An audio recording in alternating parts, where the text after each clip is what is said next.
Okay, so here we see the overview of the entire network that's necessary to build this visual. First, we will have a look at this part where we will create the chop data for the macaroni. So we will create we will start from three noise patterns. We will merge them, we will do some processing in between, and then we will go to the subdomain.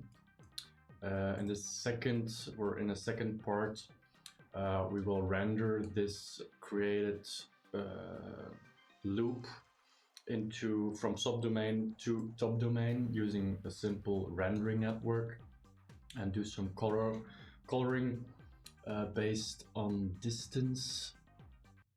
And this distance data we also get from the macaroni data, but this will become more clear in a bit. Next, we have the background. So we're just adding some noise. So it's not just plain black, but we give it a bit more an interesting background. Then let's zoom out again. So next up, we will have a look at the generative motion. Here you see that I just use a beat chop in order to get some pulsing, as this song was created in a BPM of 120. I can just use this beat chop and let it pulse at a period of 1, meaning that each beat of the song I just get a pulse, which is quite convenient. If the song is not in an easy BPM or something exotic, then you might do some audio processing or in order to extract the beat. But in this case, I just created this short song or this track for making the actual visual. So I just left it at 120 BPM, which is quite convenient for this tutorial. So I just let it pulse at 120 and then extract or generate some triggers or trigger signals from those. And you can see that they are triggering, or they are alternating or changing the macaroni data in specific ways to give it a bit more motion and to make it a bit more interesting. Next, we have some keyframed motion. As you can see here, just added an audio chop to let you hear the song, and so we can check the visual if it's actually matching the song, but it's not really important for this tutorial. The most important thing in this part, like in this annotation, is the animation comp. So if you open up the editing tab, you will see some keyframes, and this is what I drew in, or I added these by hand just to make the macaroni move in a very abrupt or sudden way. When it's at the bottom, when it goes up, it smooths the motion of the macaroni, and this corresponds to certain sections of the song, so it matches up quite nice. Then also some manual keyframes for the shake of the macaroni, and the shake will correspond to like the earthquakiness of the macaroni, giving it some shake corresponding to a heavy bass. So that's basically it, and then I think I only have something at the end.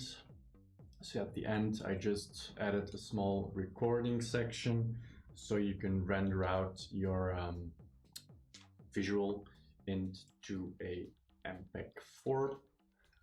So that's all for the network. So now let's start building this from scratch. Okay, so let's start a new project and just keep the annotations so we can still have our structure. So first step is to create the macaroni chop data. Here we will be adding some noise chops, and we will just give it a length of, let's go to the samples, and let's say 400 samples. And let's give it a name of TX.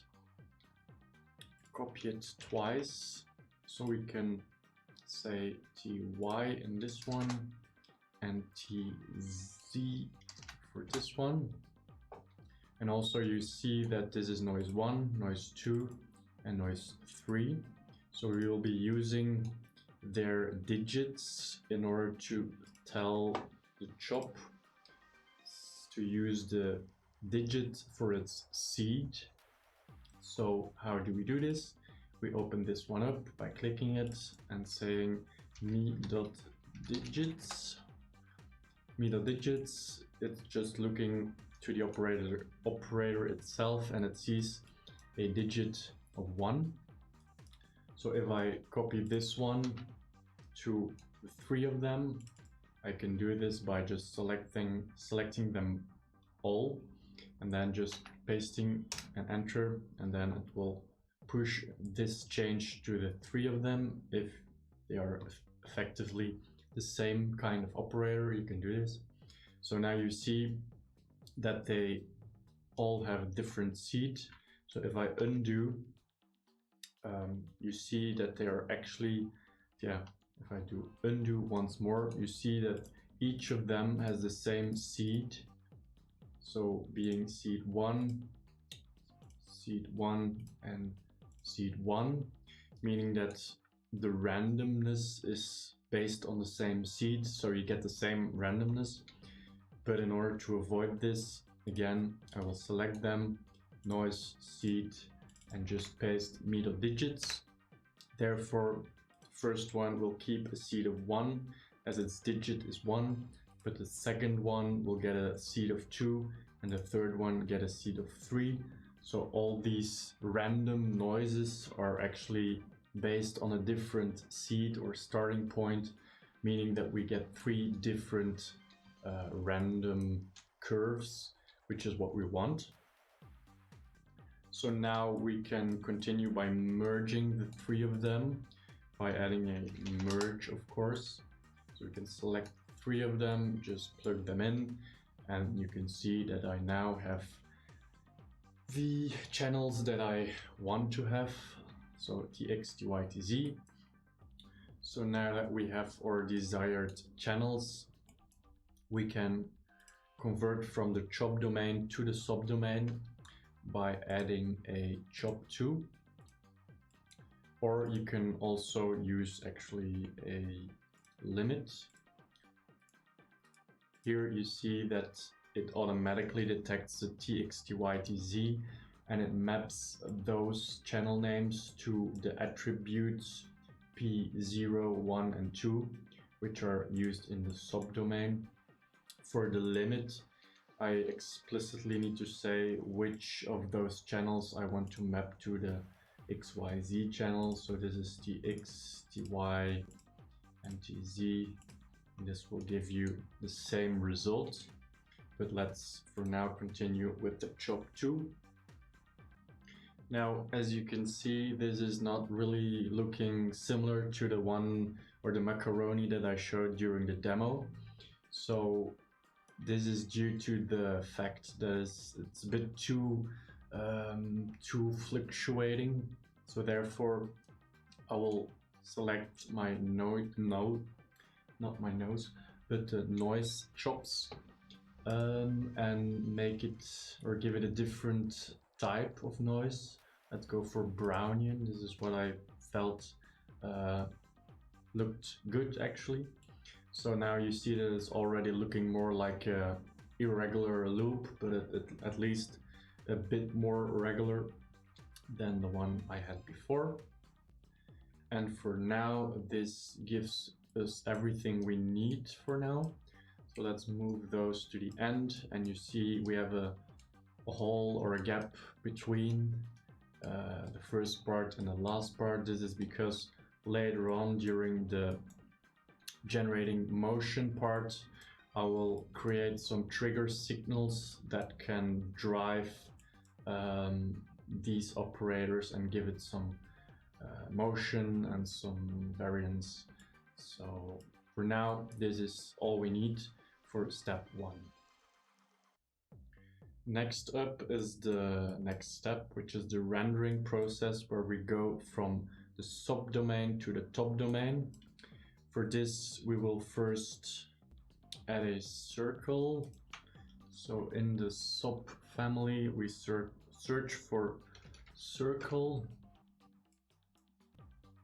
Let's edit, or let's add a null, which you do by Alt-N. So there you have a null.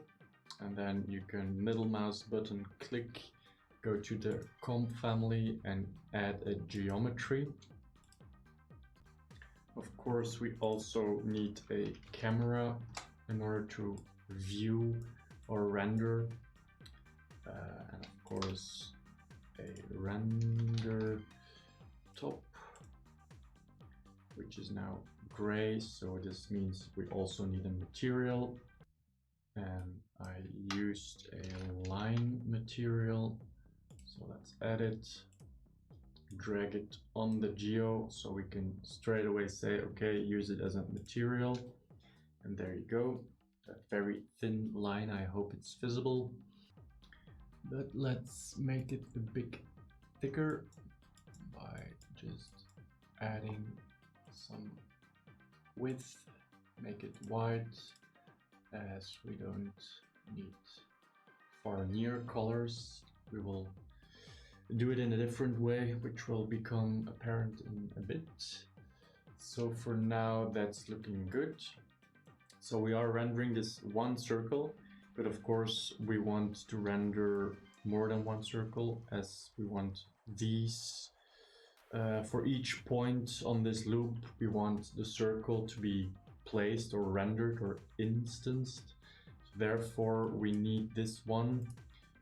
So again, Alt-N to get a null. And then we can actually use this, because if we hit A to activate the viewer, hit P and show the dots, we actually see all the dots that are making up this loop. Hit H to home everything. So you see the loop is made up of a lot of points. And for each of those points, I want to draw a circle or put a circle or instance a circle on the position of this point. How do I do this? By going to the geometry, instancing tab, activate it, and then I should be able to drag this instancing node or this operator to the default instancing field, and then we can start instancing the circle by saying, okay, P0, P1 and P2 should be used. Now something seems to be happening. What is happening? The circle is being instanced, but it seems that it's too big. So let's decrease the radius. So if we drag it down, there you go. This is already looking more like a loop, but now it's just boring white. So let's give it some color. So the way I did it was going to the second instancing tab. Oh, stay zoomed in. And for RGB, so red, green, blue, I am picking the position data. So I'm reusing the position data that I already used for positioning or instancing the circle. Now I'm also using those coordinates for color data. So if I pick them, you see the colors popping in. And there you go, some nice flashy colors. So here we went from SOP data that came from chop data, so chop to SOP, rendering the SOP to the top domain. So actually this is still all the same data. So this data in the top domain is visualized by these three curves or channels. In the subdomain, it's made visual, or it's placed in 3D. And in the top domain, it's actually rendered to a 2D texture, which we have here. So this concludes step 2. Next up is the background. So let's do again Alt N to bring it over here. And we want to put some noise in the background. So let's go to the top family, noise. There you go. Let's make the period 0. Now I want to make it a bit more black. So let's take a simple level and drag its brightness down to make it more dark, give it a dark vibe. And now that we have our background, we want to place the macaroni on top of it. So let's search for a composite and first drag in this one, and we're going to add it over this one. But as you can see, it's skewed or it's stretched out a little. That's because this one is square and this one has an aspect ratio of 16:9 probably. So we go back to the render and we tell it to have a square 180 by 180, let's say. Let's make this also 180 or 1080 by 1080. Now the stretch is gone, but it's too dark. That's because it's set to multiply. But if we say to add, we're adding this one. Let's resize it on top of it, which is already looking better, but it's still a bit too noisy. So later on we will smooth it out so it's a more fluent or smooth macaroni. And that concludes step 3. So now we have our macaroni. We want to make it move and give it some motion. So therefore I move to step 4, where I will generate a beat chop. So in the output section, I disable ramp and go for pulse. And decrease the period to a period of 1, which gives me each single beat of the song. As you can see at the bottom, I have a tempo of 120, which is the same as the song you heard in the beginning during the demo. So this beat will match with the beat of the song. And what do I want to do next? I want to make those I want to make the macaroni move shape each single beat. So by attaching a counter or a count, I don't know what it's called. Let's search for count. There you go. So count, you see that it starts incrementing. So if I now take this count, so activate the viewer and select all 3 noise chops, I should be able to drive their seed. So while they're all 3 selected, I drag and drop this one, so the increasing count onto the seed. So there you go. But now again, you see that they all match up. And if we go to the subdomain, as they all match up, it just forms a straight line, which is something we don't want. So again, we will have to update those seeds by saying plus me dot digits, and then they are offset by 1. So this one gets the count from here and adds 1 to it, as it has a digit of 1. This one adds 2 to the count, and this one adds 3 to the count, meaning they get a different seed and a different noise curve, resulting again in an actual circular or kind of circular macaroni loop. But as you can see, the macaroni is really cutting from one shape to another without a smooth transition.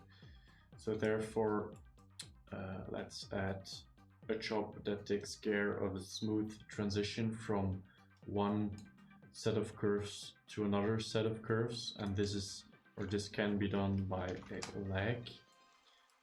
Let's set it.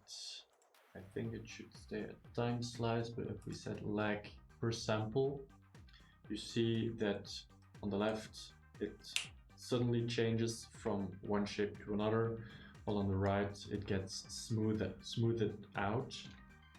So if we now go take a look at our macaroni, of course these are still looking at the merge, so we should also update those. So if we just drag this one in, you can see, so this one is looking at the merge, while this one is still, or this one is looking at the lag, sorry, while this one is still looking at the merge, which is really cutting from one shape or one set of noise curves to the other, while these are gradually changed from one set of noise curves to the next set of noise curves, which is already looking better. However, if we go look to the rendered macaroni over here, we still see that it is a bit like choppy or not very smooth. So therefore, I still want to add something else. So behind the lag, I want to add a filter. And for the filter, let's move to the common page and deactivate the time slice. So now normally on the left, you will see like smaller frequencies being present in the signal, while on the right, they are filtered out a little bit. We can make the effect a bit stronger by increasing it.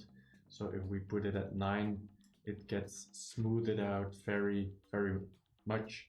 But let's just go for 2, and if we go back to our rendered macaroni, we see that it's already a bit better, but let's go, no, I think it can stay at 2, but again, we're now looking at the lag, but this chop should not take the lag, but the filtered version.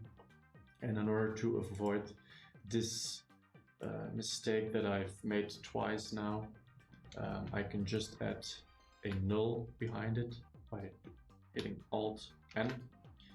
And then this is like the end stage, which I'm exporting to this one. And now I can add extra processing before this null, and this one will actually always take the right value without each time needing to drag and drop the latest operator in the chain. So I always get the latest change. Now the null will always be the latest operator or the last operator, and this chop to sop will take the correct processed operator, and there you go. This is one smooth moving macaroni. And although it looks quite smooth and good already, I would still like to add a bit of punch. So each time the beat or the kick hits and the macaroni moves, I also want to give it a bit more punch by adding like a shaky feel to it. And this I'm going to do in here. So if I move this one down and I add a trigger chop, so trigger, pull it out. Now it doesn't get back to 0. So we need to change some parameters. So this one is a pulse, although it's so short that you can't see, but you can just add a trail, and then you can see that it's actually being triggered, and these triggers are being sent to the count, which doesn't get the time to fall back to 0. So therefore we should add or change some parameters. Attack length can be 0, peak length should be 0 if I'm not mistaken. Decay length is maybe, let's go for 0.5. Sustain level will be just 1. Release length, no, let's go for a decay of 0 and a release of maybe 0.1 to begin. No, just a bit longer. Okay, this looks good. So how are we going to use this signal? So each time the kick hits, this amount or this signal will be added to the macaroni's vertical movement, being the y value, ty, and it just doesn't need to go up and down, but it also needs some high frequency content in it to really show the shake of the punch of the kick. So therefore I'll also add a LFO, and now it's moving too slow, so let's make it move a bit quicker, no, like 10, and the amplitude maybe a bit less. Let's maybe put this at 0.1. So then we can add a math chop and multiply both of them together. So combine chops, multiply, and then you see if you hit A to activate the viewer, right click and reset min-max, it will be reset and you can see it more clear. So now you see the signal we will be adding to the TY information of the macaroni. So therefore I'm pulling out, or I'm selecting the TY, so job channel names, let's go for TY. So this is being extracted from the compound or the combined signal, and therefore with another math chop I should be able to say multiply add.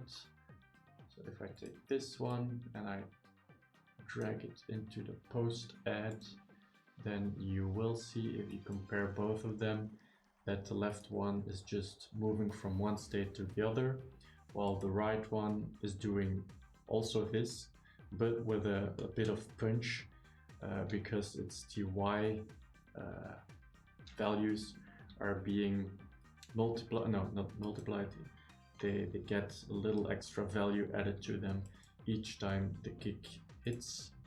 So therefore I should be able to recombine this TY and so that it replaces the original moving TY. So let's see again. Now I can show that the null is quite handy in these circumstances. So let's move everything a little bit. And now if I use a merge, I can say take these ones and take this one. And in the merge I have the option to say keep last. So normally, if I'm not mistaken,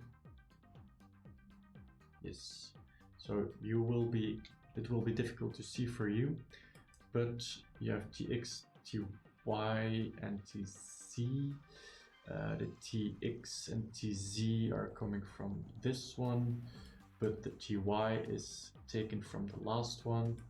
Therefore, if I plug in this one, it should be processed or transferred to this one. And let's go look at the end. So yes, indeed, each time the macaroni moves, it also gets like a shaky feel to it, and that's exactly what I was going for. So now we just made the generative motion in this section, then we only have this empty section here, which is the last step, and for this I used a animation comp. So if you add an animation comp and edit it, then you can create a channel called shake, for example, add the channel and smooth. Okay, and now you can select shake, for example, hold Alt, and you will be able to add some key points, add them where the music asks to be animated or at specific points of interest in the music. Same for smooth, add them, and once they're added you can select them, hold shift. It's easy to move them straight up or straight down if you start dragging it up or down immediately, so they are not moved left or right. The other way, if you hold shift and move left and right, then it sticks to the horizontal direction. So in this way you can really quickly add some keyframes, which then can be used to drive the smoothness or the shakiness of the motion you already are generating generatively. So if we just add a null, for example, and make this one a bit smaller, so let's just hide it. You should be able to, for example, for the shake, where do we want to control this shake? As you can see, this one is constantly shaking, but let's say if you arrive in a section of the song where the kick is not dropping or it's not present, you can just take this one as you animated it and drag it to the amplitude. So now you see that if the kick is not present, this one will not be shaking, but if you animated it to be present, then the shake will be there. And the same you can do, for example, for the lag. So normally the lag is 0.2, but you can also animate this one as I did, and then you can have like very sudden motion or a bit more laggy motion between the macaroni poses. So therefore you have the final result where sometimes you will have a lot of shake, sometimes no shake, and sometimes very smooth transitions from one macaroni shape to another, or very sudden motions or moves to different poses of the macaroni. So then really the final step is making this little recording, and this can be done by adding a movie out top. You can just specify the location where you want to store it. You can pick your video codec. I used MPEG 4, and once you hit record, you will be recording, of course.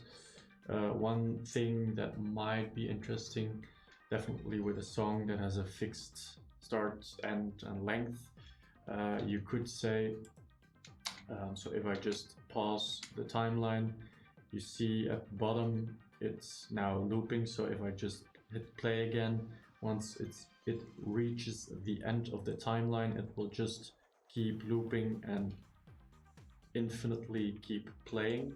But if I toggle it to once it reaches the end, it will stop. So if I move to the beginning, hit play, you will see the timeline progressing Normally you would set the timeline the same length as the song, but once the song finishes, the timeline will also stop and your movie recording will also end.